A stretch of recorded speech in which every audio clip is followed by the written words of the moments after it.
Let's turn to Kiari Liman-Tinguiri. He is Niger's ambassador to the United States. Ambassador, thank you so much for joining us. Thank you for having me. Well, what is the latest you are hearing from the ground in Niger, and how concerned are you about the increasing volatility with more members of the government being detained? And importantly, how is the president? I think the president is doing well. He is physically well, mentally strong.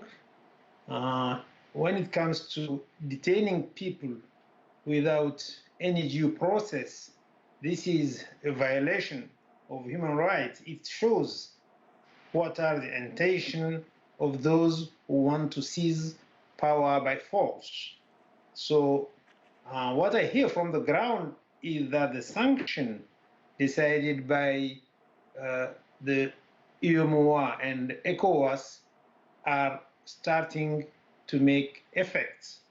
Prices are going up, supplies are becoming hard to get, and definitely the junta should understand that the best option for them and for our people is that they give back power to legitimately elected president, Mr. Mohamed Bazoum, and to call back the parliament peacefully.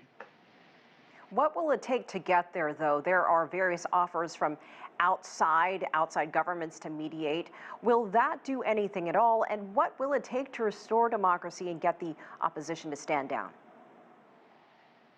Once again, the preferred option is a peaceful resolution.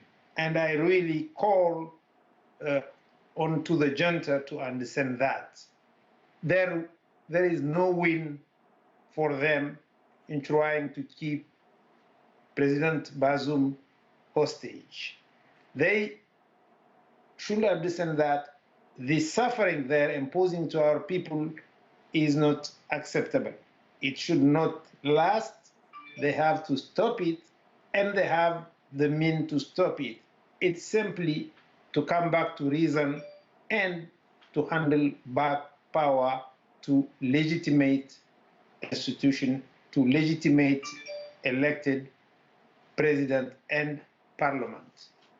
You mentioned ECOWAS. There's this deadline they're discussing. There's also discussions of outside military force. Some recent news about a declaration of war against Burkina Faso and Mali. What do you see happening here? Do you see it coming to military force? I think these are rhetorics. These are empty rhetorics. I don't think that Mali or Burkina Faso have any means to rescue anybody nowhere. They are not able to control their own situation at home. So how can they offer to rescue someone? These are empty rhetoric we don't need. We need internal solution. Of course, if the junta doesn't understand the necessity and its responsibility to give back power, ECOWAS has been very clear about it. It will not rule out anything, including military intervention.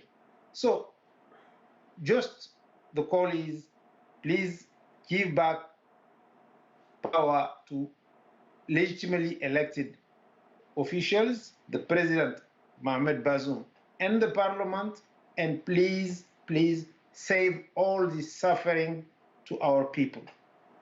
Talking about your people, and you mentioned the impact of potential sanctions. What are the people going through, the residents going through right now, and how soon before we could see a real humanitarian issue happening there in Niger? Humanitarian issue is already happening in Niger. As you know, we're fighting a war against the jihadists, the terrorists that attacked us from almost all our borders. So instead of protecting the president, its guard, who is supposed to protect him and to protect the other people, instead of doing that, they took the arms and take the president as hostage.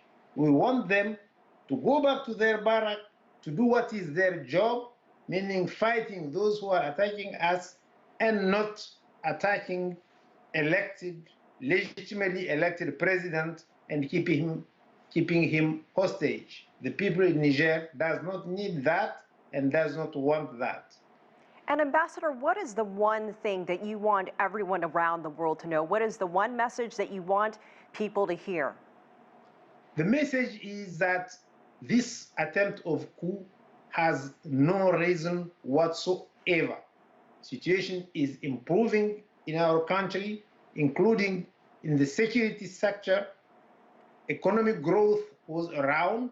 The life of our people is improving. Last year, we did 7.2% of economic growth, which is one of the highest in the world. And if we keep doing that for 10 years, our GDP will double. So please, people should understand that coup has no reason whatsoever, and it has no project.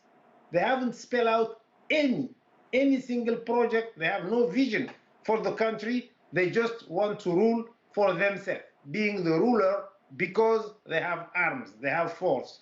That is not acceptable in 2023. So just go back to what is your duty, protecting our country, fighting against those who are attacking us. But please don't come into this game. Ambassador Kiari Liman-Tinguiri, we appreciate your time. We do hope that you'll come back with us and keep us posted on what's happening in your country. Thank you so much. Thank you for having me.